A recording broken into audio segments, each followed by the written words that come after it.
de l'objet qui vole, eh bien jusqu'à en gros Mach 5, il ne se passe rien au niveau des atomes et des molécules. Ça veut dire que c'est comme des sphères dures, des boules de billard.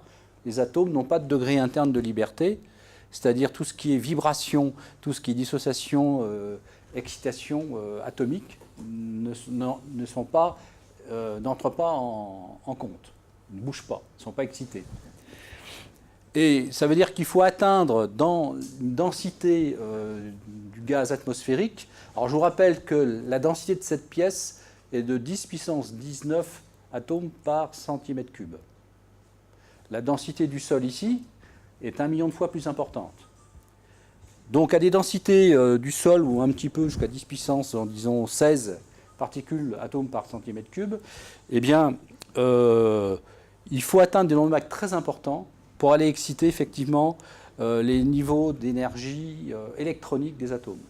En dessous, parce que mon Mach 10 déjà à la vitesse à 300 mètres par seconde ici de vitesse du son, donc 10 fois cette vitesse, donc 3 km par seconde en gros, on arrive à peine à commencer à attaquer les degrés vibrationnels qui sont relativement faibles du point de vue énergétique. Et en fait, c'est ça qui va permettre de faire la grande différence entre un choc supersonique et un choc hypersonique. Donc rappelez-vous la définition, un choc hypersonique, c'est un choc qui va à une telle vitesse qu'il est capable d'exciter les degrés internes, donc vibration, excitation, ionisation, dissociation des atomes. Et un vol supersonique n'est pas capable de le faire. Alors bien entendu, la limite en nombre de Mach peut être 5 ou 10 ou 20, ça dépend de la densité du gaz et de la pression, c'est-à-dire des conditions dans lesquelles le gaz se trouve.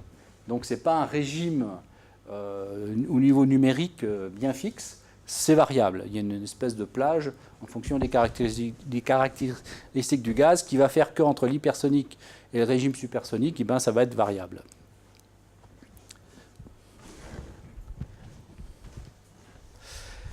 Alors, ce qui est aussi une notion importante dans les ondes de choc, c'est celle, est-ce que vous allez modéliser un choc par une approche à une dimension ou une approche à 2 ou 3 dimensions.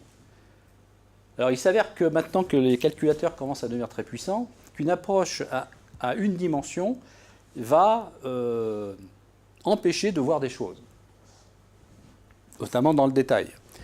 Et donc c'est un aspect important que maintenant au niveau modélisation, notamment tout ce qui est atmosphère stellaire comme le Soleil, il y a commencé à y avoir émergence de modèles 3D qui ont mis en évidence ces aspects 3D physiques qui sont révélés par ces approches-là numériques que les approches une dimension qu'ils ont complètement occultées. Alors il y a l'hypothèse ici souvent qui est faite dans les premiers modèles et qui est faite dans les premières démarches, qui se mettent à l'équilibre thermodynamique. Comme vous l'a expliqué avec de nombreuses équations hier, Philippe, eh bien, supposez l'équation de Boltzmann, l'équation de Saar, donc se mettre tous à l'ETL, l'équation de Planck, etc., c'est très agréable parce que vous avez des équations toutes faites qui vous décrivent le champ de rayonnement et l'excitation des atomes.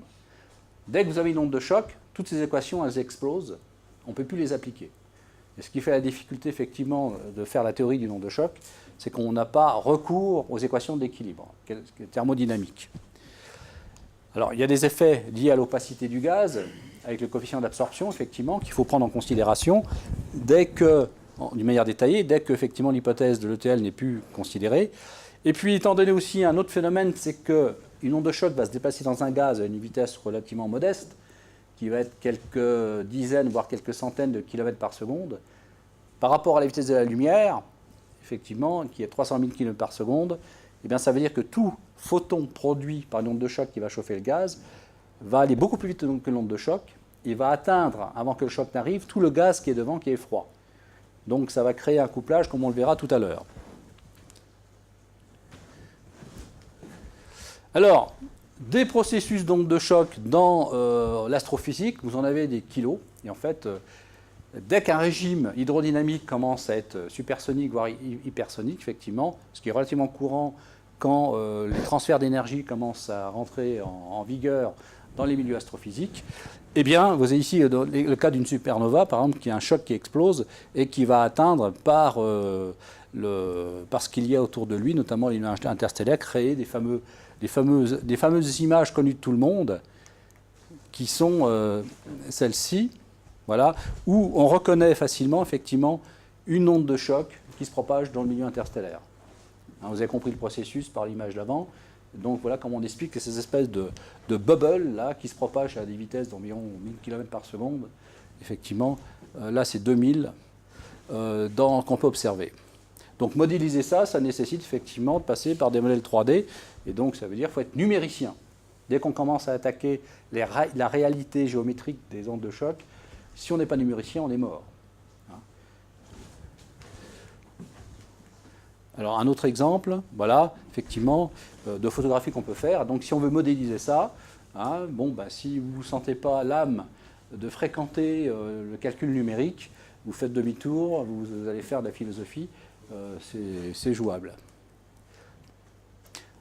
Alors voici un autre type d'onde de choc, effectivement, à partir d'un objet central ici, qui peut être une étoile, un trou noir, ce que l'on veut, effectivement, une étoile jaune, effectivement, il y a des éjections de matière qui sont faites à travers des ondes de choc dans des cônes qui existent ici. Hein, vous voyez ici, c'est 2000 unités astronomiques, hein, donc ça représente une quantité de kilomètres considérable. Donc là, ça prend des dimensions considérables. Donc là, c'est pareil, comme effectivement, il y a une polarisation directionnelle, hein, des jets de matière et donc du choc, effectivement, là, il faut un modèle 3D pour commencer à modéliser la réalité. Denis, oui. Ce qui fait la différence des formes qu'on voit là, des ondes de choc, de la propagation des ondes de choc, c'est uniquement les conditions initiales ou bien c'est la nature du milieu? Il y a les conditions initiales qui vont compter et aussi la nature du milieu où se propage l'onde de choc, bien entendu. Voici un autre exemple de jet d'une galaxie, hein, qui est présente. Voici une modélisation du jet qui est ici. Donc un calcul qui a été réalisé. Donc vous pouvez commencer à envisager effectivement que commencer à générer ce type de propagation et de calcul numérique, ça commence à devenir relativement complexe.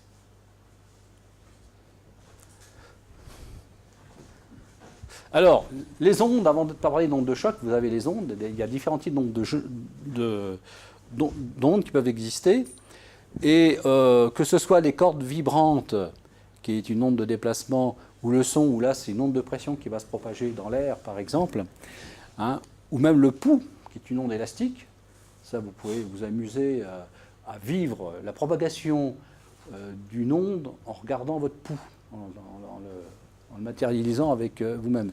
Ou que ce soit les vagues sur la mer, ou c'est nos ondes de gravité, ou la lumière qui sont des ondes électromagnétiques qui se propagent. Hein, donc ces ondes-là, normalement, vont effectivement se propager calmement, c'est-à-dire moins vite que la vitesse du son ou la vitesse associée équivalente au son qu'il peut y avoir. Alors Philippe, on a vaguement parlé, ou pas du tout, je ne me souviens plus, qu'effectivement, on peut y avoir des forces de rappel qui sont liées à la pression, à la gravité, et il y a différents types d'ondes, comme ici, qui c'est représenté, qui peuvent exister.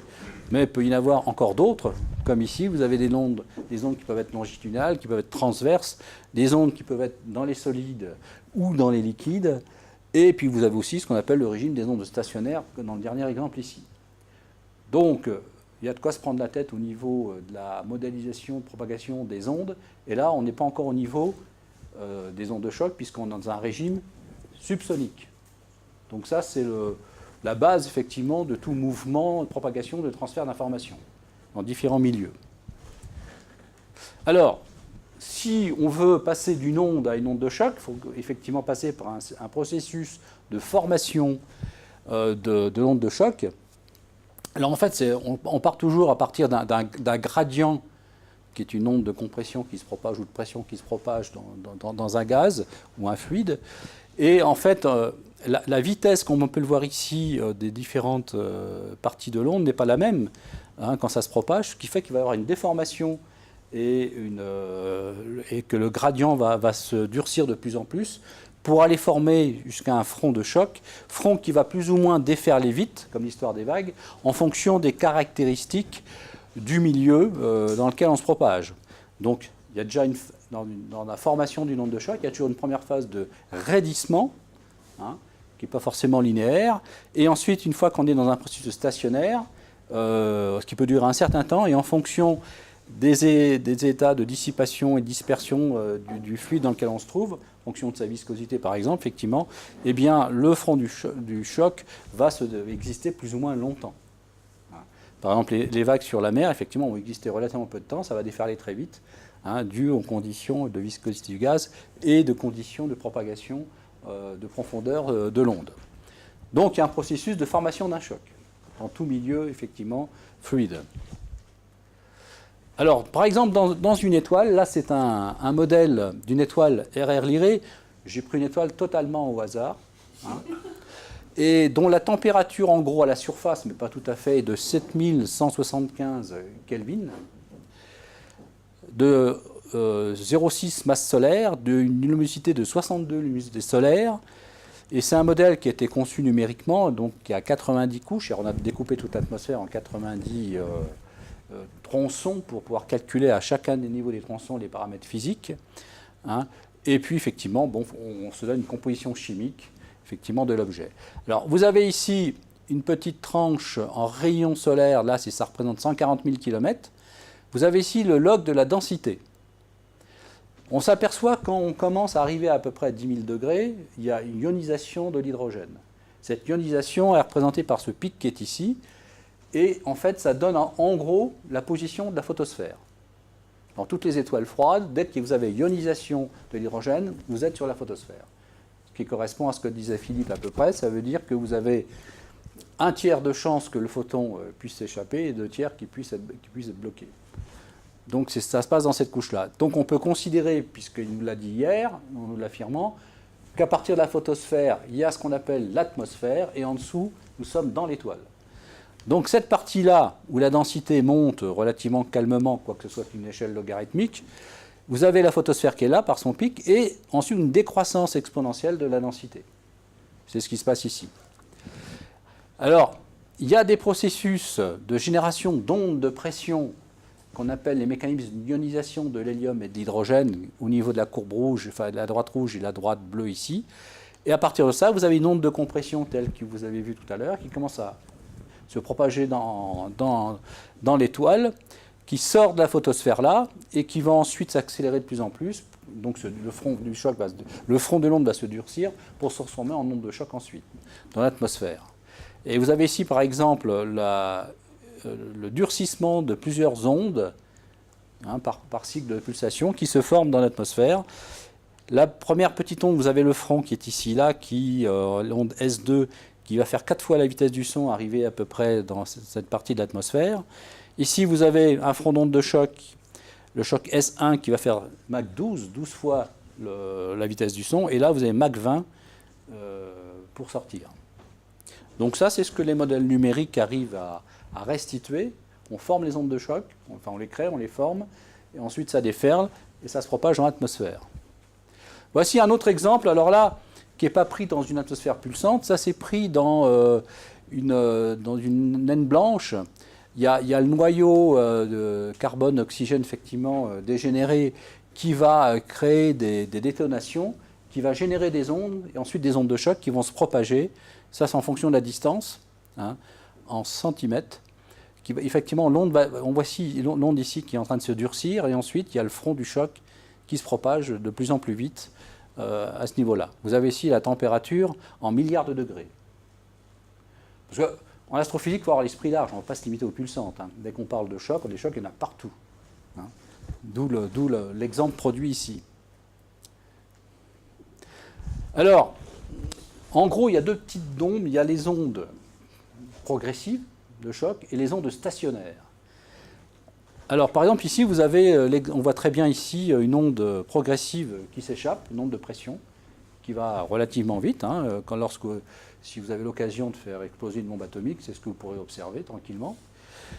Et vous avez d'autres cas. Par exemple, dans le cas par exemple, de l'étoile Algol, vous avez un jet qui arrive d'une des deux composantes qui va tomber directement sans faire de désaccrétion sur l'étoile qui va être l'étoile compagnon, et vous aurez un front de choc stationnaire qui va effectivement se former au-dessus de la photosphère de l'étoile, et c'est un choc qui ne bougera pas en altitude, mais en gros la matière va arriver à tomber dessus, à subir la compression du choc qui sera stationnaire ici, en produisant des rayons X par exemple, et c'est un type de choc qui va exister ici. Ou comme tout à l'heure, vous aviez ici un front d'onde de choc, bon, il faut retourner l'image pour le comprendre par ici, vous avez donc le flux qui arrive donc du milieu ambiant qui entoure l'onde de choc, et ensuite vous avez, vu la vitesse qui se passe ici, les densités que vous avez dans le milieu interstellaire, vous avez une coquille de photoionisation, comme un peu une photosphère que je vous ai montré tout à l'heure, qui va créer un choc stationnaire et qui va effectivement produire une balance entre le flux arrivant du milieu interstellaire et le rayonnement produit par l'étoile, rayonnement UV, qui vont effectivement former une onde de choc relativement statique. Donc d'où les deux types de chocs qu'on peut rencontrer. Alors, pour rappeler par rapport à une discussion d'hier avec Philippe, la vitesse du son qui se propage. Alors, vous avez la formule classique de la propagation générale du son dans un gaz, hein, c'est gamma P sur ρ. Hein. On voit bien que P, c'est égal à ρ, R, où S c'est la constante, et T. Donc ρ s'élimine. Donc en fait, on a que la vitesse du gaz, c'est gamma R T. T étant la température, gamma étant une constante, et RS est une autre type de constante, modulo que vous avez ici la masse molaire du gaz considéré dans lequel se propage effectivement le son. Hein, donc il y a une dépendance quand même de la composition chimique du gaz dans lequel vous propagez, mais une fois que le gaz est fixé, on peut considérer que c'est une constante, et en gros, la vitesse de propagation du son va être uniquement en fonction de la température et puis de la densité. Bien sûr, dans des conditions de gaz parfait, et lorsque ça reste raisonnable au niveau de la vitesse des écoulements. Hein, donc si vous voulez rapidement calculer la vitesse en km par seconde de la propagation du son dans une étoile, vous faites racine de t multiplié par 0,1, vous avez le résultat en km par seconde. Ça c'est pour une atmosphère typique d'étoiles pulsantes, ça veut dire que en gros la masse moléculaire c'est 1,4, pour l'hydrogène c'est 1,007, donc ça vous donne une petite idée. Alors, à partir de la vitesse du son, souvent pour caractériser un peu la force de propagation des ondes, on se réfère au nombre de Mach, qui est simplement la vitesse donc, de propagation de l'onde sur la vitesse du son. Hein. Par exemple, la vitesse du son au niveau de la mer, c'est 332 mètres par seconde, c'est-à-dire environ 1200 km/h. C'est pour ça que la plupart des avions dans lesquels vous montez dedans ne dépassent pas cette vitesse. Sinon, il faut mettre le casque. Hein. C'est toujours à peu près entre 900 et 1000 km/h et pas plus. Surtout que quand vous êtes à 10 km, souvent c'est le cas des avions, et bien cette frontière baisse, donc reste souvent bloquée à 900-950 km/h. C'est pour ça qu'on ne va pas plus vite.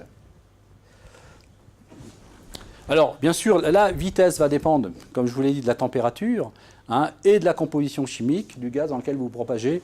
Et on voit que les différences peuvent être relativement importantes en fonction à la fois de la variation de température et de la composition chimique. Donc, ceci étant dit, il y a une autre question qu'on peut se poser, c'est l'incidence du champ magnétique, de la valeur du champ magnétique du gaz dans lequel on se trouve. Là, vous avez des exemples de valeur du champ magnétique en Gauss, sachant qu'un Tesla, c'est 10 000 Gauss. En gros, sur le Terre, vous avez un champ qui est d'un demi-Gauss. Sur le Soleil, le champ moyen est d'un Gauss. Et vous voyez qu'à des échelles nettement plus grandes, les valeurs du champ magnétique ne sont pas très importantes. Alors, est-ce que lorsque nous faisons des étoiles pulsantes, on doit prendre en considération les dissipations engendrées par un champ magnétique ou pas? Alors, voici le résultat. Voilà. Donc, en fait, est-ce que le plasma qu'on va considérer est collisionnel ou pas collisionnel? Dans un milieu collisionnel, vous avez ici des atomes qui vont effectivement transporter une énergie thermique, et leur collision va effectivement permettre de dissiper cette énergie souvent pour thermaliser, c'est-à-dire que tout le monde va être à la même température, même si on n'a pas la même masse, c'est ce qui va se passer. Mais il y a d'autres formes de dissipation d'énergie, hein, les formes électromagnétiques.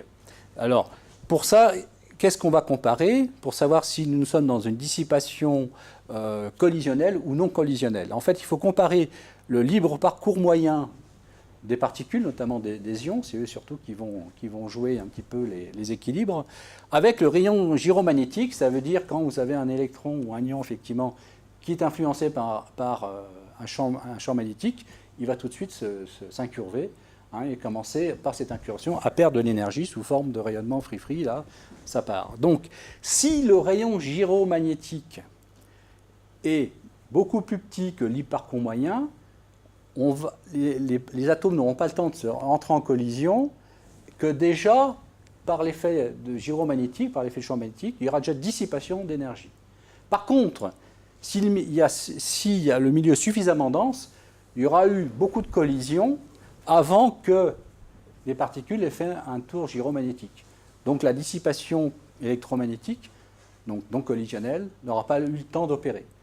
Alors en gros, il faut savoir que dans le bas d'une atmosphère d'étoiles, c'est-à-dire pour une densité d'environ 10 puissance 15 grammes par centimètre cube, hein, eh bien, et une température de 10 000 degrés, à peu près au niveau photosphérique, eh bien, il nous faudrait un champ magnétique moyen de 30 000 Gauss, hein, pour commencer à prendre en considération les effets de dissipation non collisionnelle. Donc on est tranquille, c'est très rare que dans les étoiles qu'on étudie, effectivement, on dépasse le Gauss, donc on n'est pas à 30 000 Gauss. Et dans une haute atmosphère, à 1000 degrés, par exemple, il faudrait un champ magnétique supérieur à 10 Gauss, effectivement, pour considérer la dissipation électromagnétique. Donc c'est jamais le cas. Heureusement, donc ça nous fait des termes à ne plus considérer, de dissipation à plus considérer dans les équations, parce que effectivement la dissipation non collisionnelle, c'est quelque chose d'assez difficile à maîtriser, et qu'on doit prendre en considération, dans les chocs du milieu interstellaire, ou dans la couronne solaire, par exemple. Donc ça, c'est un bon point. Maintenant, une onde de choc. Alors une onde de choc, on arrive à la modéliser simplement quand il n'y a pas du rayonnement, c'est-à-dire quand les atomes restent des boules de billard. On n'arrive pas à exciter leur degré interne de liberté. Alors pour ça, ce qu'on connaît toujours, c'est les conditions avant, c'est-à-dire à l'équilibre du gaz qui n'a pas encore été choqué, et on veut calculer les conditions après que le choc soit passé. Alors que fait-on, hein, après avoir mesuré les conditions initiales? Eh bien, on prend l'équation de conservation de la masse, celle de la quantité de mouvement et celle d'énergie, hein, qu'on intègre d'un côté et de l'autre ici. Et en fait, l'équation de conservation de la masse, la quantité de mouvement et d'énergie, où H c'est l'enthalpie, là, avec l'équation des gaz parfaits, bien entendu, hein, on arrive, connaissant toutes les valeurs non perturbées, les valeurs 0, hein, on a 3 équations, 3 inconnues, grâce à celle-ci, on arrive à calculer les conditions après le passage du choc. Donc ça, c'est un cas de laboratoire. Il y a des gens à Montpellier qui passent leur temps à travailler dans les labos. Eux, ils ne sont pas radiatifs, c'est-à-dire que les atomes sont des boules de billard, donc c'est sympa. Et dès que vous avez une onde de choc, ça vous fait rigoler parce que vous maîtrisez tout. Hein? Donc ça, c'est un cas assez courant.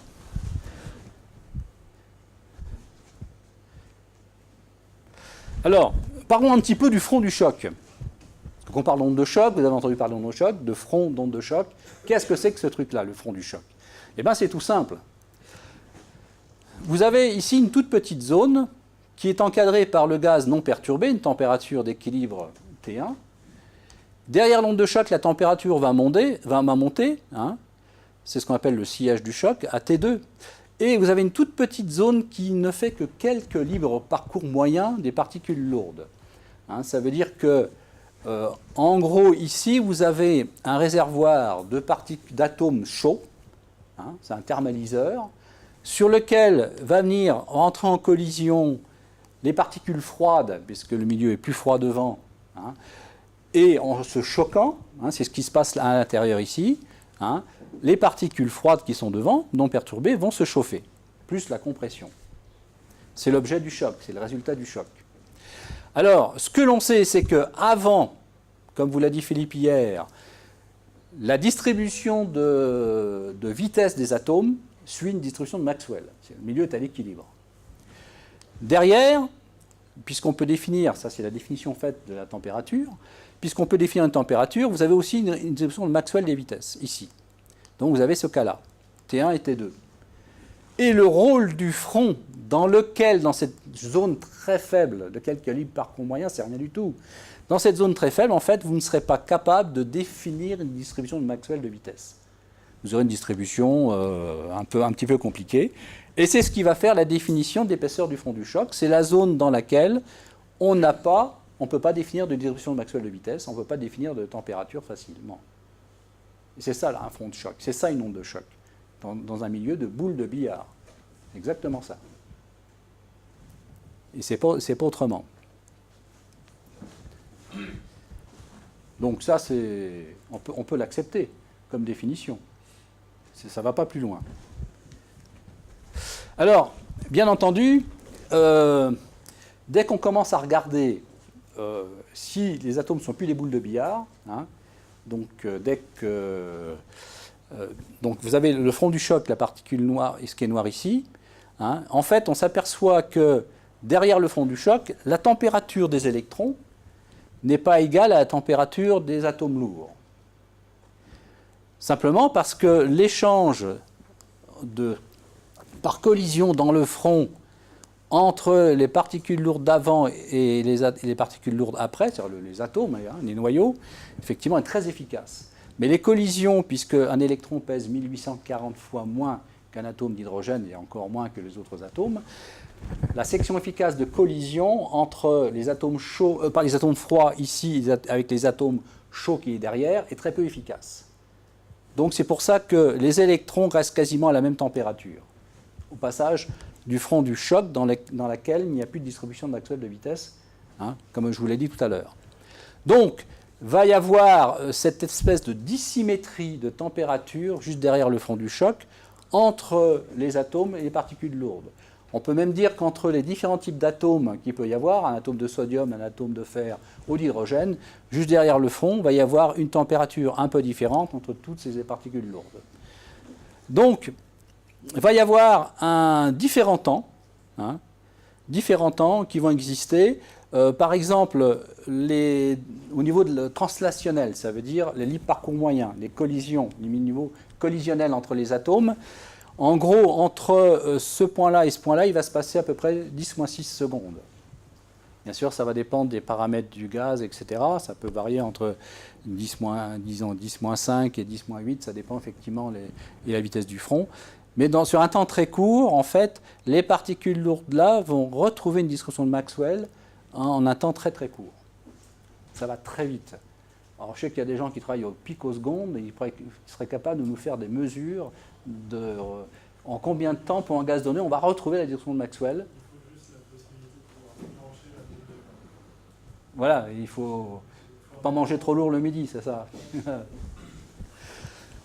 Par contre, si vous voulez, parce qu'après le front du choc, les atomes lourds vont bien sûr rentrer en collision avec les électrons, et il va se passer un certain temps pour que les particules lourdes et les électrons retrouvent une thermalisation, retrouvent la même température. Donc ça va se passer, dans l'exemple que j'ai pris ici, disons en 10-5 secondes. Et puis derrière, ici, eh bien, on aura commencé à exciter les atomes, à les mettre dans des états d'énergie d'excitation. Ils vont pouvoir rayonner ensuite en se désexcitant. Donc ça va se passer sur un temps plus long, ça. Typiquement en 10-2 secondes. Et enfin, la réaction hydrodynamique du gaz au passage de l'onde, effectivement, ça va se passer encore après, parce qu'il faut beaucoup de temps, effectivement, pour que d'une manière collective, les particules fluides commencent à réagir à l'effet de l'onde de choc. Ça va se passer typiquement sur 1 seconde. Alors, bien sûr, tout ça sont des ordres de grandeur. Donc, ça veut dire qu'à la fois, au niveau d'attribution de Maxwell, au niveau translationnel, eh bien, c'est ce qui sera le plus rapide. Ce sera beaucoup plus rapide que le refroidissement du gaz ici. Et ce refroidissement peut être plus rapide ou du même ordre que les réactions, les changements de pression, par exemple, au niveau hydrodynamique. Donc il y a toute une hiérarchie de processus physiques, microphysiques, qui sont ici développés et qui sont effectivement étudiés depuis les années 50 et qui ont été bien compris depuis, hein, mais qui sont encore faiblement enseignés au niveau universitaire. Mais si on veut étudier un état de déséquilibre au niveau hydrodynamique, eh bien, effectivement, il faut passer par les ondes et ensuite les ondes de choc, qu'elles soient supersoniques ou hypersoniques, puisque maintenant vous savez parfaitement qu'hypersonique fait intervenir les degrés internes de liberté des atomes et des molécules. Alors, il va y avoir effectivement une espèce de hiérarchie de processus. Hein. D'abord, le temps de relaxation translationnelle, c'est-à-dire celui pour que des particules, une fois que leur distribution de Maxwell de vitesse est perturbée, pour retrouver une nouvelle distribution de Maxwell de vitesse à l'équilibre, il faut un certain temps. Que ce temps sera beaucoup plus court, hein, que le temps d'émission des atomes excités derrière le front. Ensuite, vous avez le front, ce qu'on appelle, donc, où il n'y a plus les distributions de Maxwell de vitesse. En termes macroscopiques, ça veut dire qu'il y a de la viscosité dans cette zone-là et pas à l'extérieur. Donc c'est ce qu'on appelle le front visqueux, ou le front tout court du choc. Hein. Ensuite, il faut comparer effectivement si le temps de refroidissement des processus des atomes qui ont été excités là par rapport au temps de modification de la pression du gaz, est-ce que ce rapport est petit ou il est grand? Si ce rapport est grand, il y a ce qu'on appelle un choc effectivement adiabatique qui ne va pas émettre de rayonnement si on n'est pas capable d'exciter les degrés internes de liberté des atomes. C'est ce qui se passe dans la plupart des laboratoires, des expériences de laboratoire sur Terre. C'est-à-dire les nombres de Mach sont insuffisants effectivement pour y arriver. Par contre, plus vous montez en altitude, plus vous diminuez la pression. Pour obtenir une excitation des atomes, à ce moment-là, il faut un nombre de Mach inférieur. Il y a une expérience sur Terre, en argon par exemple, il faut atteindre un nombre de Mach de 40, donc 40 fois la vitesse du son, pour exciter les atomes d'argon, alors qu'il faut que Mach 10 à 100 km d'altitude. Donc ça dépend des conditions du gaz, bien entendu. Ensuite, vous avez, si le temps de refroidissement est très très rapide, à ce moment-là, il y a un découplage entre la variation de pression qui va se faire nettement après le refroidissement. C'est ce qu'on appelle le choc isotherme, là. Et là, effectivement, comme vous verrez tout à l'heure, il y a une autre formulation des fameuses relations de saut du choc, dit de Rankine-Hugoniot. Et vous avez le cas intermédiaire, qui est le cas des pulsantes, par exemple, où c'est le bazar. C'est-à-dire que les deux temps ici sont du même ordre de grandeur. C'est-à-dire dès qu'on veut commencer à calculer la structure du nombre de chocs, ça va savoir les conditions après, hein, par rapport au milieu d'équilibre, et là, il faut faire un calcul complet de structure du nombre de chocs. Et les pulsants sont tombés là-dessus, le cas le plus dur. Ça arrive. Alors, voici un exemple. Par exemple, c'est les distances de relaxation en centimètres derrière un front de choc, hein, qui sera en gros sur le point 0 ici. Hein, et si vous avez le nombre de Mach, eh bien, vous voyez ici que le temps de relaxation translationnelle, c'est-à-dire quand vous perturbez, vous retrouvez une tension de Maxwell, qui est en gros égal au temps d'excitation rotationnelle des molécules. Hein, c'est lui qui est vraiment très rapide, une distance sur 10-3 cm. Ça, c'est fait pour un gaz d'hydrogène. Hein. Au niveau de la vibrationnelle, c'est-à-dire que vous retrouvez effectivement la relaxation, c'est-à-dire qu'on retrouve la distribution de Boltzmann au niveau des vibrations des molécules, ben on voit effectivement que ce temps va diminuer si le nombre de Mach augmente. À Mach 20, il sera beaucoup plus court, effectivement, cette distance, que si on est ici à 1 mètre à peu près, que si le choc ne va pas vite. Là, c'est pour la dissociation et ça, l'ionisation. Donc, il y a toute cette hiérarchie à prendre en considération dès qu'on n'est plus en régime de boule de billard. Bon, là, vous découvrez tout un langage et des processus hiérarchiques, mais c'est ça une onde de choc. On est vraiment là-dedans. Alors, revenons au front de choc, au front visqueux, où tous les atomes ne sont pas excités, ce sont des boules de billard. À l'intérieur, coquille dure, rien à faire. Donc, vous avez ici le milieu non perturbé, le sillage de l'onde de choc, la densité avant, la densité derrière, les relations dites de Rankine-Hugoniot, c'est-à-dire conservation de la masse, conservation de la quantité de mouvement, conservation de l'énergie. Vous remarquerez, vous n'avez aucun terme radiatif là-dedans, puisqu'on n'excite pas les atomes. C'est purement adiabatique, hein, ce sont des boules, des boules de billard. Hein. Il n'y a pas de radiation. Donc vous avez ici, donc, ces relations-là, on peut les mettre en figure. Hein, où on va essayer de calculer, ce qui nous intéresse, c'est le taux de compression. C'est quand un choc passe, paf, le gaz est comprimé. Eh bien, on s'aperçoit qu'en appliquant ces équations-là, en mettant bien sûr, en supposant que c'est un gaz parfait, etc., on tombe sur une relation, quand le nombre de Mach devient important, c'est-à-dire que le choc devient fort, eh bien, on voit qu'en fonction si le gaz est atomique ou moléculaire, le taux de compression, eh bien, regardez, pour un milieu atomique, le taux de compression tend vers une asymptote de 4.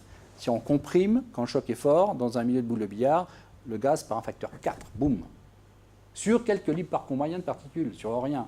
Donc à l'échelle des instruments de laboratoire, c'est une discontinuité totale. C'est pour ça, effectivement, qu'on dit qu'un choc est d'une discontinuité au niveau hydrodynamique. Alors, donc, pas de rayonnement. Maintenant, quand il y a de la radiation, alors, on retrouve ici, effectivement, le front visqueux du choc, quelques libres par courant moyen. Derrière, vous avez, alors, c'est une échelle logarithmique, hein, donc ça sur 1 mètre à peu près, donc c'est typiquement pour un exemple de choc dans une étoile pulsante, par exemple. Vous avez donc la température avant était ici, la température des particules lourdes, atomes, etc., est ici, celle des électrons est là. Vous avez une zone où il va y avoir un tas de collisions entre les deux espèces ici, donc ça va thermaliser. On va retrouver ici une température commune aux deux espèces sur à peu près 1 mètre. Ensuite, les électrons vont avoir le temps, effectivement, de commencer à exciter les atomes. Donc vous allez avoir, alors ici on le voit à travers la courbe en pointillé, qui est la production électronique. Donc c'est-à-dire ici on ionise maximum les particules, enfin les atomes, et ensuite on recombine, parce qu'effectivement, après on finit par tendre vers l'équilibre, donc on va recombiner et production de rayonnement. Donc dans cette zone-là, d'ionisation, recombinaison et de production effectivement du rayonnement, eh bien, on va avoir production des photons continus, des photons de Balmer, des raies, etc., qui vont se produire ici. Donc, en gros, sur une étoile qu'on considère, ça se produit sur une zone entre 1 km et 100 000 km, typiquement. Et tout ça va constituer l'onde de choc.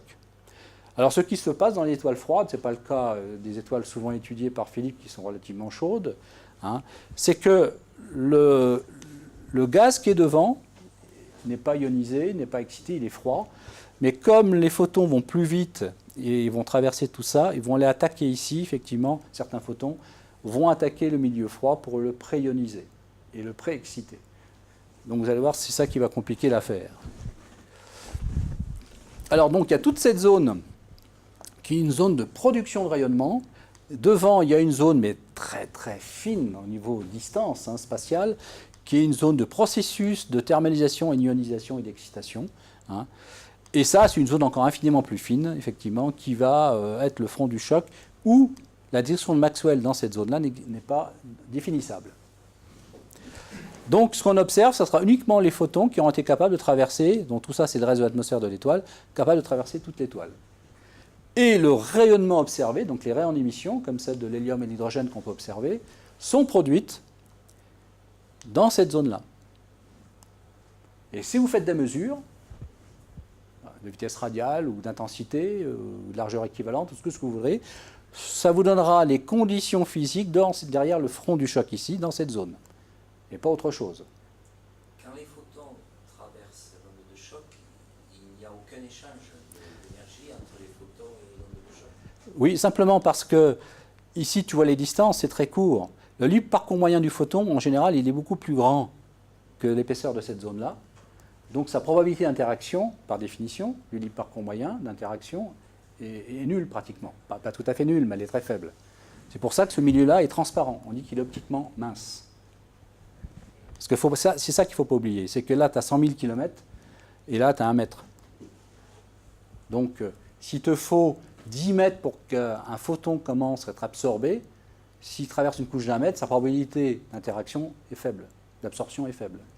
Et s'il y avait interaction, ce serait de l'absorption? Oui. Oui, oui. Ça veut dire que le photon céderait de l'énergie à l'onde de choc? Il céderait de l'énergie aux atomes, hein, qui sont dans cette zone-là, ici. Hein, il perdrait l'énergie. Mais comme il y en a une quantité infiniment faible qui vont interagir dans cette zone, parce que la section efficace d'absorption ici, comme c'est très très court, est trop faible, donc il n'y a pas d'interaction pratiquement. On observe aucun rayonnement qui vient de la zone précurseur Oui, disons, il y aura quand même une petite interaction, mais très faible. Ça va être peut-être le milliardième d'émission par rapport à l'émission qui est produite ici, hein, ou l'absorption qui est derrière ici. C'est vraiment... Ça Précurseur intermédiation, c'est ce mécanisme, des hypothèses, qui permet d'expliquer ce qu'on peut observer, c'est-à-dire la zone bleue. Puisque vu qu'on ne peut rien mesurer correspondant aux zones de thermalisation et de génération des précurseurs. Alors, le précurseur qui est ici, il peut interagir avec les photons qui arrivent là, mais il faut des conditions pour ça. Hein, il faut que l'intensité du choc soit suffisamment importante pour qu'il y ait un effet précurseur. C'est-à-dire qu'il faut que les atomes puissent être absorbés par cette couche-là. Ce qui n'est pas toujours le cas, ça dépend des conditions qu'on considère au niveau du choc. Les photons qu'on reçoit, comme H-alpha, viennent de cette zone.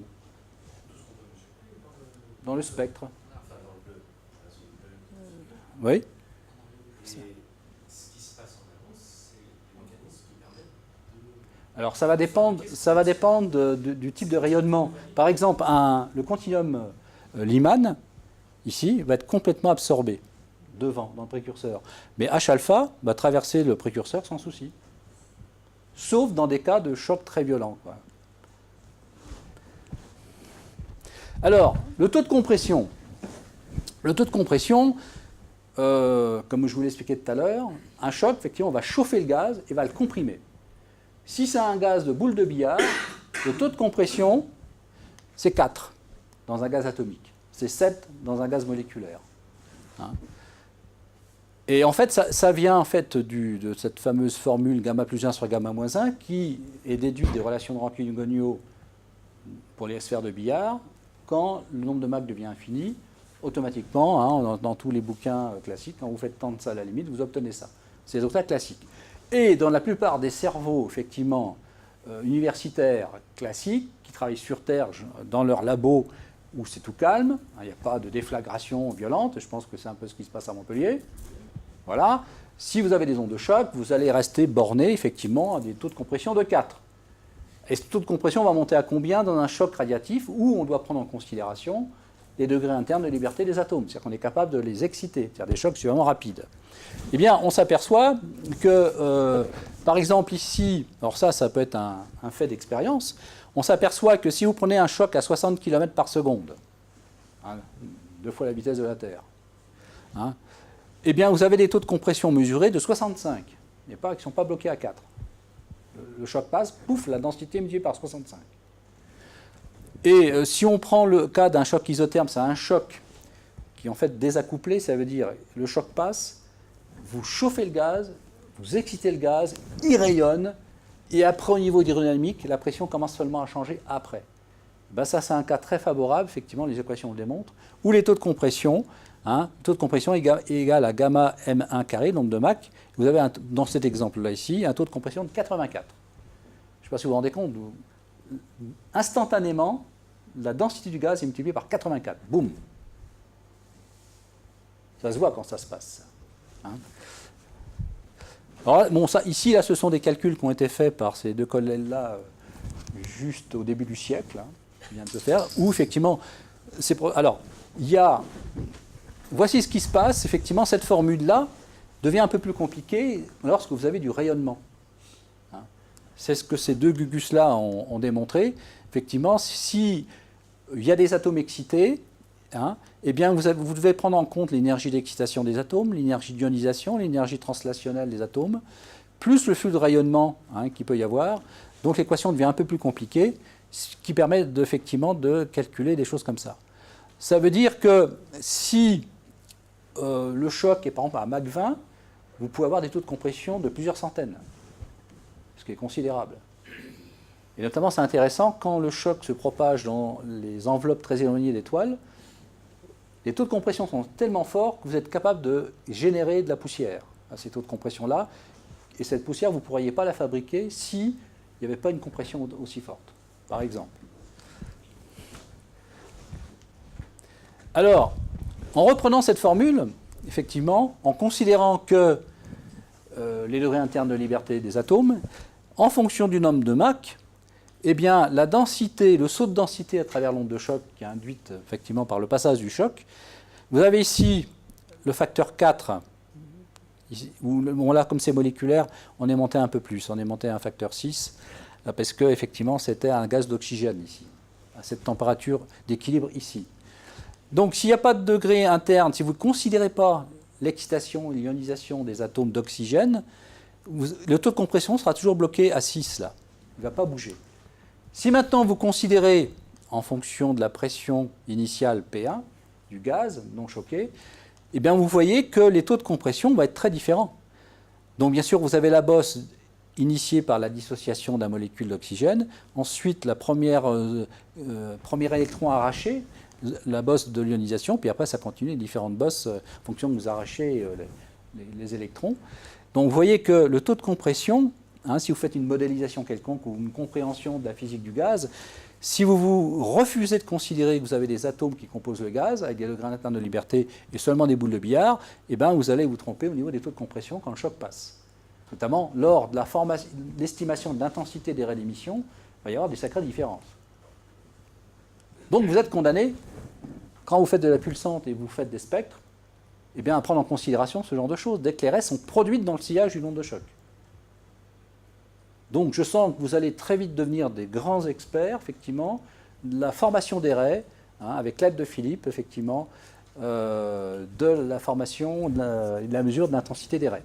Donc vous comprenez bien que si vous observez H-alpha, si vous mesurez son intensité par exemple, théoriquement, vous devriez être capable de reconstruire les conditions thermiques derrière l'onde de choc, et donc dans l'atmosphère.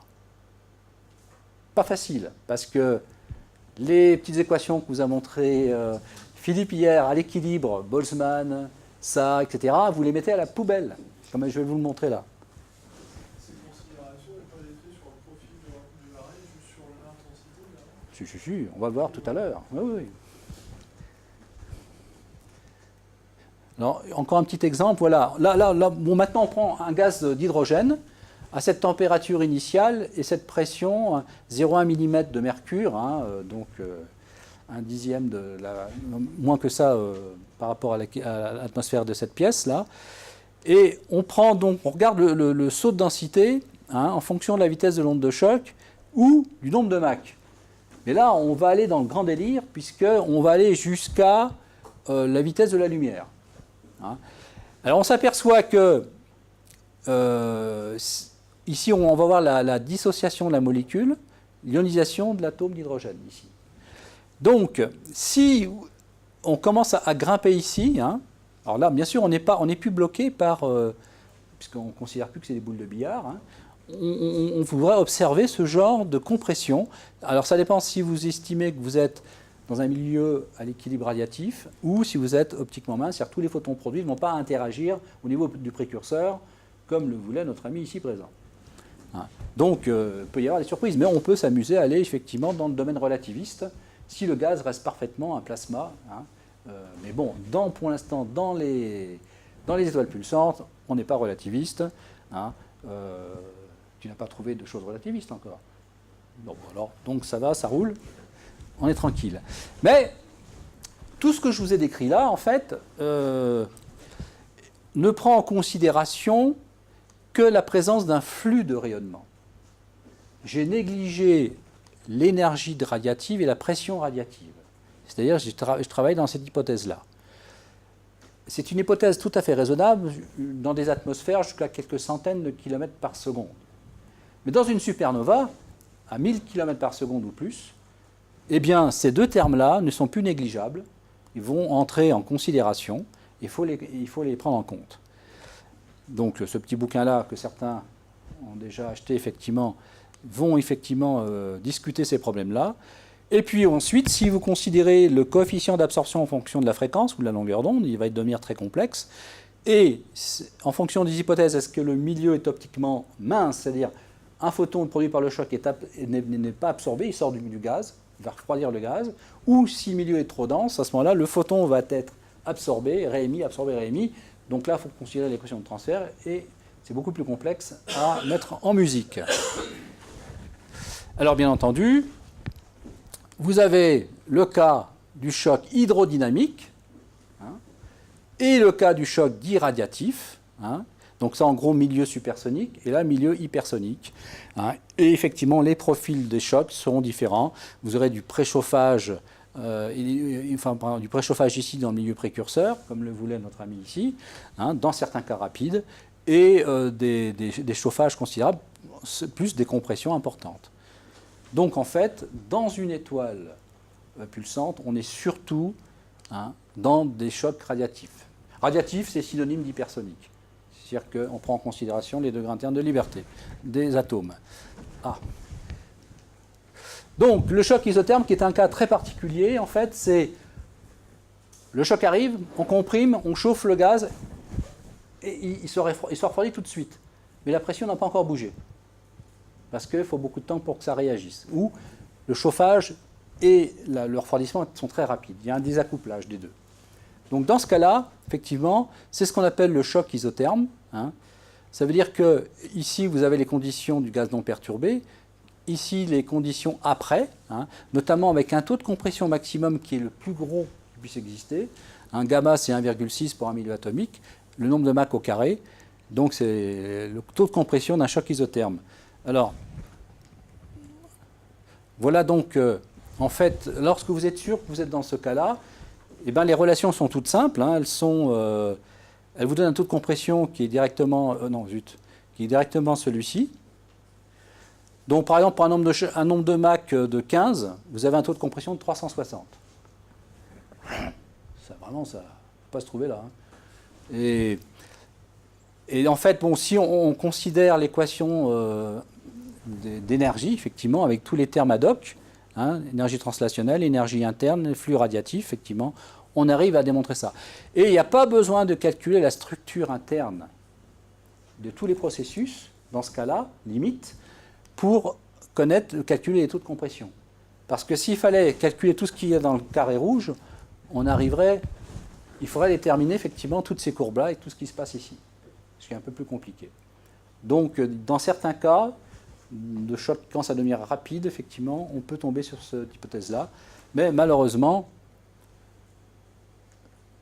attendez, là, il y a quelques petites choses complémentaires. Voilà. Alors, quel est le problème qu'ont les pulsants, ceux qui font des étoiles pulsantes, ceux qui font de la spectroscopie et qui désirent interpréter les raies d'émission?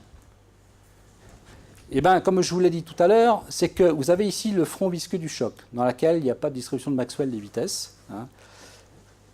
Après le front, vous avez des collisions entre les atomes et les électrons.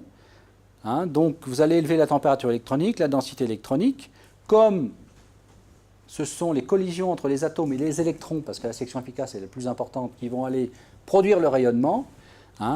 Donc là, vous produisez le rayonnement. Comme le rayonnement se propage à la vitesse de la lumière, et que le choc, le pauvre, il fait que quelques centaines de kilomètres par seconde, les photons, aussitôt produits, vont traverser, ils vont attaquer le milieu froid qui est devant, l'atmosphère non encore choquée.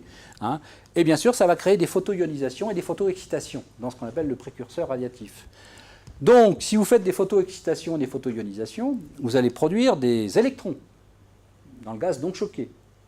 Ces électrons vont être absorbés par le front, vont être comprimés, et ils vont augmenter le nombre d'électrons qui se trouvent derrière le front du choc. Donc, vous allez augmenter le nombre de collisions et d'ionisation ici, et augmenter le flux. Mais si vous voulez faire le calcul de manière juste de la valeur du flux ici, il vous faut connaître le nombre d'électrons ici. Et pour connaître le nombre d'électrons ici, il faut connaître la valeur du flux ici. Donc, vous ne pouvez faire qu'un calcul autocohérent de ce couplage. Et c'est ça qui est très compliqué. C'est que quand vous essayez de faire ce type de calcul-là, eh bien, vous êtes dans cette fameuse condition difficile. Vous êtes obligé... Vos hypothèses initiales ne sont pas suffisantes pour faire votre calcul. Il vous faut connaître ce qui se passe au niveau du résultat. Et au niveau du résultat, bien sûr, vous pouvez l'avoir que si vous connaissez les conditions ici, que vous ne connaissez pas toutes. Donc c'est un problème qui se mord la queue. Et c'est ça la difficulté. Alors, je vais vous montrer, si vous voulez vous lancer là-dedans, le b.a.-ba du calcul d'un modèle de choc radiatif. Ça consiste en quoi? D'abord, il y a une fameuse hypothèse, c'est que on prend en général un modèle à un composant, hydrogène seulement, on ne va pas faire parce que l'hydrogène domine dans les atmosphères, on se limite en général à l'hydrogène, ou dans les tubes à choc en argon ou en azote. Les phénomènes de transport, qu'ils soient viscosité, conductivité ou diffusion, on ne les considère pas parce qu'en général, on va considérer le front du choc comme une vraie discontinuité, donc on va utiliser des équations de Rankine-Hugoniot qui nous donnent les conditions de part et d'autre du front du choc. Il n'y a pas de convection, il n'y a pas de turbulence, il n'y a pas de champ magnétique. Le champ magnétique, ça va, on sait qu'on est autour d'un Gauss, on est tranquille, tout ce qui est processus de dissipation non collisionnelle n'est pas à considérer, c'est une très bonne hypothèse. La convection, on s'en fout, elle est subsonique, elle ne va pas vite. Disons que la convection ne voit pas arriver le choc et le choc ne voit pas la convection, ça ne gêne pas beaucoup. Bon. Et la turbulence, là, effectivement, ça pourrait changer les choses, mais il faut commencer doucement. Hein. Ensuite, on va faire un modèle stationnaire. C'est-à-dire qu'on va considérer que l'énergie instantanée du choc ne va pas être dissipée sur les quelques secondes pendant lesquelles ils vont se propager, puisqu'on sait qu'on observe des chocs qui vont durer quelques dizaines d'heures, voire quelques années pour les étoiles Mira. Donc cette hypothèse-là n'est pas trop mauvaise. Alors, il faut considérer trois sortes d'équations. D'abord, les équations chimiques. Ça veut dire qu'on va commencer dans l'atome d'hydrogène, on prend un modèle par exemple à 10 ou 12 niveaux, notamment si on veut calculer H-alpha, et on va calculer la population de chacun des niveaux sans considérer l'équilibre, ça veut dire pas Boltzmann, pas ça, question telle que nous l'a enseigné Philippe, sinon ça serait trop difficile. C'est-à-dire qu'on va être des comptables, on va compter toutes les transitions atomiques qui vont intervenir, toutes les réactions chimiques qui vont intervenir.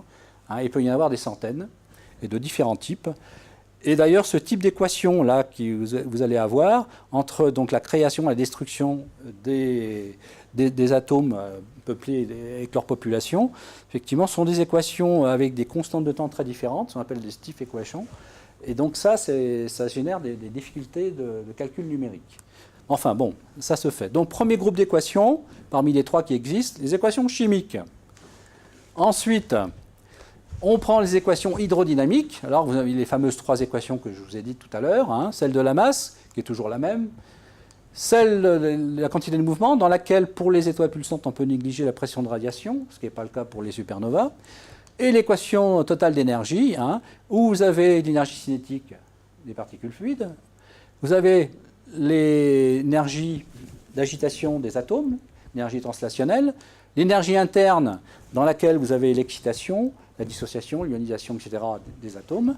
Ensuite, vous avez la pression du gaz. La pression radiative et l'énergie radiative, on peut les négliger, on le sait dans notre cas ici.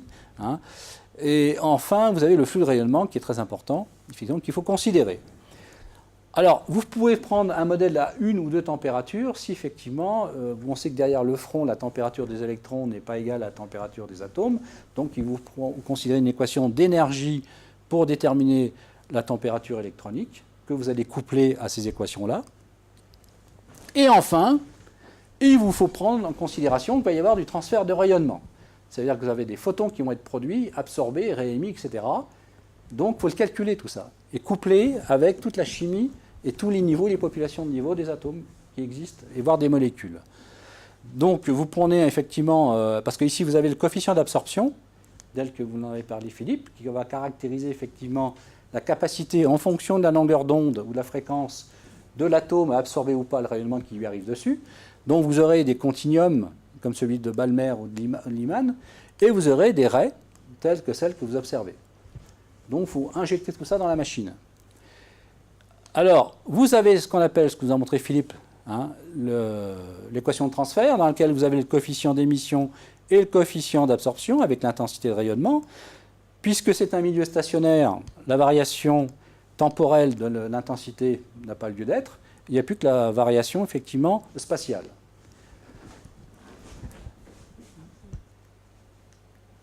Voici un exemple de coefficient d'absorption en fonction de la fréquence ou de la longueur d'onde, qui va caractériser votre milieu avec les différents coefficients d'absorption liés aux différentes transitions des raies que vous observez, ou des continuums qu'il peut y avoir. Donc, c'est une variation c'est en log en plus, c'est une variation du coefficient d'absorption qui est très complexe et il faut prendre en considération. Alors, bien sûr, c'est pas du tout évident. Alors, il y a eu plusieurs approches, si on regarde un petit peu l'historique des choses, hein, qui ont été réalisées. Il y a ce qu'on appelle l'approximation à un photon. Alors ça, bon, ça veut dire que quand vous avez, par exemple, ici, comme le coefficient d'absorption du continuum Lyman, ici, ben vous allez le remplacer par un seul photon moyen et traiter ça comme un photon moyen. Alors, ce sont des hypothèses lourdes, enfin, disons, massives, mais dont les premiers modèles d'ondes de choc ont été faits avec des considérations de ce type-là. Et dans ce cas-là, effectivement, on arrive à des modèles d'ondes de choc, hein, que vous pourriez calculer. Alors là, je vous prends l'exemple d'un calcul qui a été fait par un Japonais. Il a fait ça, pas au Japon, mais il a fait ça à Nice, parce qu'il faisait un séjour à Nice. Il s'appelait Monsieur Narita. Alors ça remonte aux années... Ah, j'ai pas mis la... Ah si, là. 73. Hein, vous pouvez consulter son article là-dedans. Et il y a beaucoup de figures, il y a beaucoup de détails. Alors, vous avez ici, la ligne noire, ici, c'est le front du choc dans lequel il n'y a pas de son de Maxwell. Hein. Épaisseur 0. On ne calcule pas ce qui se passe dedans. Vous avez ici la distance. Hein. La distance, donc ça c'est 20 000 km. Ça c'est fait dans une étoile qui fait 10 moins 10 grammes par centimètre cube, enfin la partie du gaz. La température est à 1000 K. Hein. Et vous avez un choc qui se déplace à 40 km par seconde. Donc ça fait un nombre de Mach de l'ordre de 8. Lui a considéré un atome d'hydrogène à deux niveaux liés et un niveau continu ici. Et il a calculé toutes les transitions possibles qui interviennent en fonction de la variation de température. Alors vous voyez que la température est là, juste après, donc elle était de 1000 degrés ici, devant le front du choc. Le front arrive, paf, elle passe à 37 500 degrés. C'est chaud. Et ce 37 500 degrés, hein, vous voyez que déjà au bout de 20 000 km, ça ne fait plus que 2500 degrés à peu près. Et ça chute très vite. Et la densité ici, vous voyez qu'elle monte à 32. Donc c'est beaucoup plus que le facteur de compression de 4 d'un front classique. Parce qu'il y a du rayonnement, on excite les degrés internes de liberté et crac, on tombe à 32. Alors, regardez bien. Si vous considérez l'échelle de tout à l'heure, une échelle linéaire, 20 000 km, 100 000 km, on voit bien la variation de densité et de température, mais pour voir tout ce qui se passe dans le détail, eh bien, il faut mettre ça en échelle logarithmique. Et on voit effectivement la zone de thermalisation, la zone de production des électrons, la complexité, le saut à facteur 4 d'abord de la densité, puis ensuite, puisqu'il y a des processus radiatifs, eh bien, effectivement, on arrive à 32. Donc, il faut faire tous ces calculs-là, si vous voulez vous lancer là-dedans. Alors, ça, c'est un...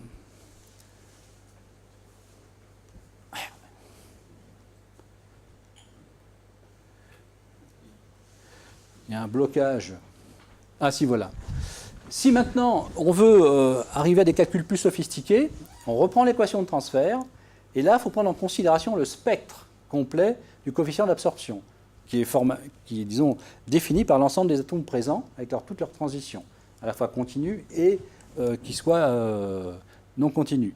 Alors pour ça, il y a Feutrier en 1964, qui était un jeune étudiant à l'Observatoire de Meudon, qui a eu un coup de génie, qui a trouvé une méthode pour résoudre cette équation de transfert sans faire d'approximation abominable. Il a transformé cette équation de transfert, effectivement, dans une équation plus simplifiée par un simple changement de variable, ce qui permet de considérer ce problème couplé que je vous ai montré tout à l'heure, d'une manière satisfaisante. Et en fait, après, c'est uniquement limité au processus numérique. Alors là, vous n'êtes plus astrophysicien, vous devenez numéricien, hein, parce qu'on peut dire que le problème l'astrophysicien va poser le problème, il écrit les équations, au mieux du descriptif qu'il veut, et ensuite, allô, il fait appel à un numéricien. Et moi, à l'époque, j'avais téléphoné à un gars à Moscou qui s'appelait M. Yuri Fadayev, qui est toujours, parce qu'il n'est pas mort, qui est un spécialiste de la solution numérique de l'équation de transfert. Donc, il est venu passer plusieurs mois ici. On a résolu, au bout de plusieurs mois et plusieurs séjours, ce problème-là. Ça, mais je vous en fais grâce, c'est sa procédure itérative de la résolution de l'équation de transfert, en prenant en considération ce fameux spectre très complexe du coefficient d'absorption. Vous savez, où il y avait des pics, des machins, des continuums, etc. Donc, il faut vraiment aimer ça. Le numérique, soit on a la tête numérique, soit on ne l'a pas. Moi, je l'avais pour faire des petits trucs. Moi, résoudre un système d'équations différentielles couplées où vous en avez 12, ça me va. Mais là, passer à une équation intégrodifférentielle comme l'équation de transfert couplée aux équations chimiques, aux équations dynamiques, stop, terminé. C'est pas mon truc. Il faut avoir l'esprit très particulier. Pas donc, après pas mal de... Bon, un russe, il ne souffre pas. Il ne le montre pas, du moins. Mais à partir... On a fait ça sur une échelle de 4 ans, à peu près. Hein, et on est arrivé, effectivement, à sortir quelque chose. Alors, voici les résultats, par exemple, des calculs qu'on avait pu sortir pour différents types... donc, c'est un modèle d'hydrogène à 12 niveaux qu'on avait pris. Hein, et effectivement, bon, on a calculé pour tout un tas de paramètres. Vous avez ici donc le front visqueux qui est tout simple ici. Vous avez donc par exemple la production électronique. Vous avez ici les distances. Ici, c'était l'ionisation complète. Donc à 60 km par seconde, on n'était pas loin de l'ionisation complète, ce qui n'était pas le cas à 40 km par seconde. Là, les températures atomiques et électroniques qui se thermalisent ici, etc., etc. Donc on est capable de faire ça. Voici par exemple une vue plus globale d'un choc relativement modeste à Mach 6,5. Où vous avez ici à la fois la production des électrons, donc le front visqueux, le front du choc, hein, dans lequel il n'y a pas de direction de Maxwell de vitesse. Vous avez avant et après. Donc on commençait à produire des électrons par photoionisation avant. Ici la température qui monte un tout petit peu. Hein, il y a ces deux températures d'air et ça redescend. Ici vous avez le saut de densité à chaque fois, hein, qui subit tous les phénomènes. Donc là c'est facteur 4, saut de 4. Ici les différents flux d'énergie cinétique, d'enthalpie et de rayonnement qui sont produits, etc. Bon. Je vous fais grâce des détails. Hein.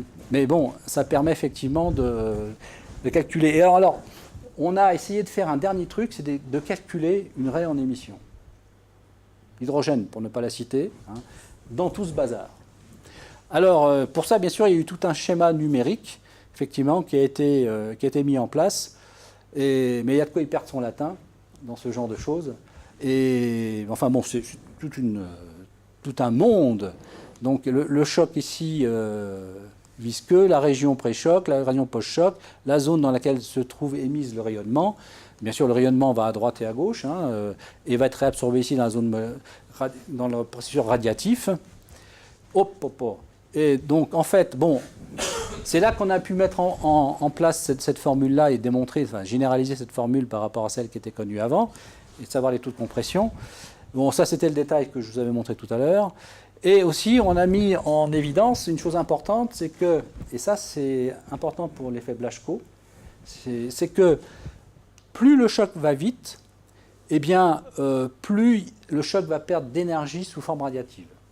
Par exemple, à partir de 60 km par seconde, en gros, 80% ou plus de son énergie n'est pas perdue par dissipation visqueuse ou dissipation collisionnelle.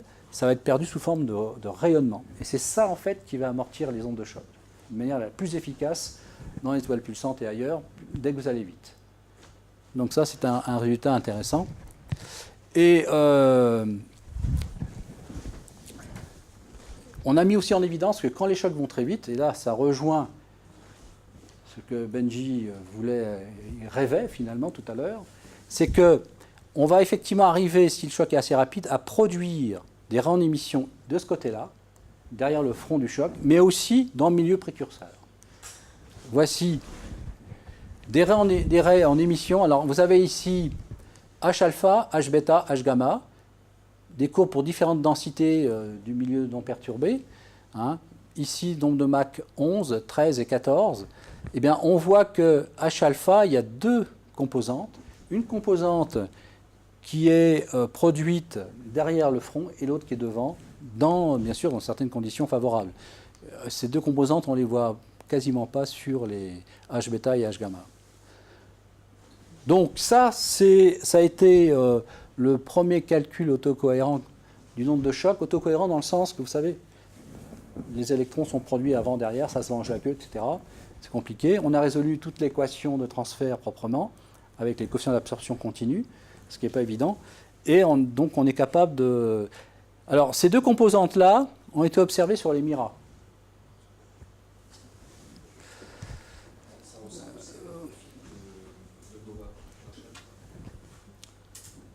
Oui, bon, il faut faire attention. Il peut y avoir des enveloppes qui génèrent aussi ce type de profil double. Hein. Et voici par exemple des profils de Mira. effectivement, qui ont deux composantes, bleu et rouge, effectivement, qu'on produit.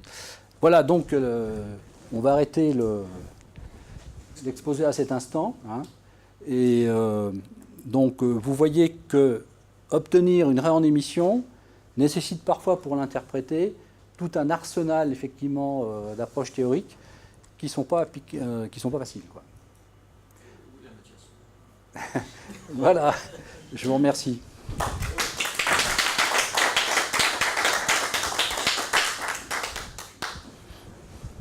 Si vous avez des questions, c'est le moment. Dans les miras, c'est des chocs lents. Oui, il y a le temps de voir se propager ces affaires-là. Donc, je suis un peu étonné qu'il y ait du coup le précurseur qui soit radiatif. Il peut être radiatif dès que ça devient, comme le pressentait Benji tout à l'heure, ça peut être radiatif quand les conditions énergétiques sont suffisantes.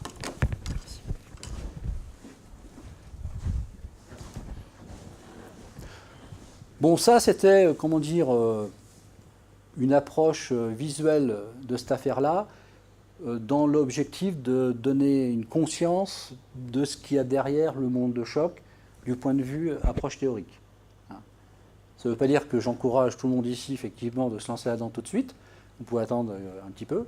Mais vous voyez ce qu'il peut y avoir derrière. Et que l'interprétation d'une raie en émission n'est pas forcément quelque chose d'immédiat. Voilà, maintenant que vous êtes initié, on va pouvoir passer à l'exposé suivant. Hubert.